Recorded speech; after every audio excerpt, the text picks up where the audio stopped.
Disinilah kita harus menjalankan politik bebas aktif yang dulu dirumuskan oleh Pak Hatta dan Pak Natsir. Politik bebas aktif, ya, tidak memihak sana, tidak memihak sini. Memang kelihatan seperti orang ambivalen, tapi segala sesuatunya harus kita serahkan, pertimbangkan kepentingan nasional kita sendiri. Begitu juga dalam hal teknologi digital, gig ekonomi, dan lain-lain.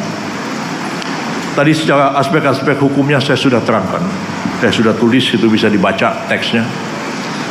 Tapi di balik semua ini apa? Di balik semua ini kapitalisme. Ya. Semua itu. Ya. Kita harus paham apa yang dikatakan Pak Presiden kemarin waktu di Nganjuk. Wah, macam-macam pelintirannya di media sosial. Ya, orang kampung kan nggak pakai dolar, kata Pak Presiden, terus diledekin di mana-mana. Seolah Pak Presiden tidak paham tentang soal. Beliau sangat paham, sangat paham. Nulis buku ekonomi tebal-tebal begini, masa tidak paham hal itu?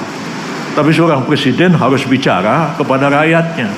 Di Nganjuk bicara sama orang kampung, ya, dan meresmikan koperasi di Nganjuk itu, ya. Semua kita tahu, ya. Begitu banyak barang kita import, ya. Sampai peniti pun kita import, pacul kita import. Apa kita nggak bisa bikin peniti, nggak bisa bikin pacul yang benar aja, ya kan? Dan dibalik semua itu barang import. Dan barang impor ini bisa menyusahkan kita juga dengan sistem perdagangan online, digital ekonomi seperti sekarang. Dan segalanya itu ditentukan oleh mata uang yang paling kuat. Makanya pelan-pelan sudah bergeser dari Amerika. Dolar menguat pada waktu Perang Dunia Kedua, ketika Amerika Serikat memberikan bantuan ekonomi kepada Eropa Barat yang pada waktu itu kalah perang melawan Jerman, baru kemudian menang pada tahun 45. Sekarang orang mulai berpikir dengan mata uang yang lain. Di balik semua itu, tetap kapitalisme ini bermain, neo-kapitalisme, yang tanpa kita sadar berada di balik dan mengendalikan digital ekonomi ini. Persoalannya, kapan kita akan menjadi pengendali, bukan hanya menjadi konsumen dalam hal itu. Dan ini tantangan bagi kita sekarang ini, bagaimana negara kita ini bisa menjadi kuat satu ketika, ya, menjadi stabil secara ekonomi, dan kita sebenarnya punya potensi yang sangat-sangat besar untuk itu. Karena itu tidak ada bangsa di dunia ini yang suka melihat Indonesia ini tetap kuat, tumbuh dan berkembang. Nah, kritik The Economist kemarin tentang ekonomi Indonesia saya baca berulang-ulang, ujung-ujungnya ya mau mengembalikan kita seperti era Pak Harto. Akhirnya bangsa kita ini hanya jadi bangsa pengekspor bahan-bahan mentah yang nilai ekonominya tidak sebanding ketika sudah menjadi produk mesin dan teknologi di zaman modern sekarang.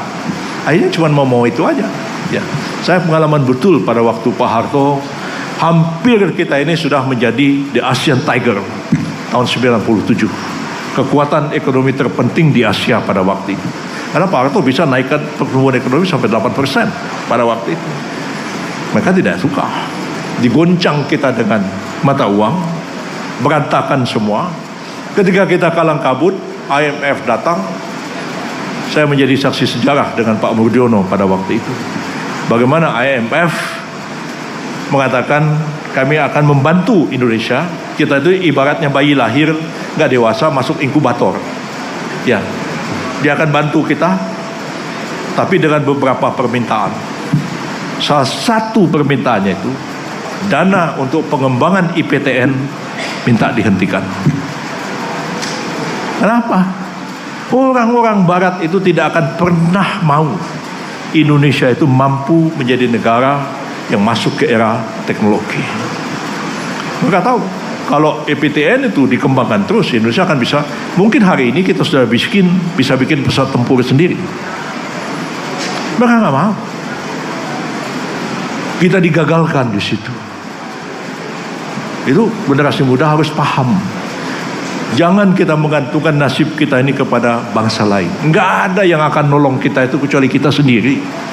Ya, jangan kita maki-maki bangsa sendiri, negara kita sendiri, muji-muji bangsa lain.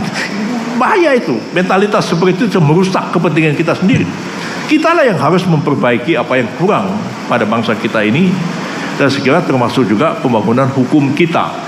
Salah satu sisi yang lemah dari pemerintah ke pemerintah berganti sampai pada pemerintah sekarang, masih juga orang mempersoalkan adanya ketidakpastian hukum di negara kita ini dan birokrasi yang berbelit-belit, ya, dan kemudian ujung-ujungnya adalah biaya-biaya ekstra yang harus dikeluarkan.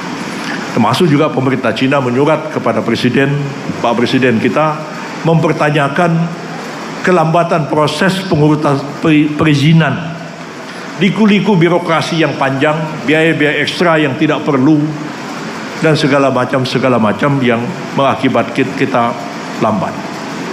Saya menyadari itu. Nah, saya kadang-kadang juga marah-marah kepada jajaran birokrasi. Saya bilang, kalian ini kok hobinya bikin peraturan?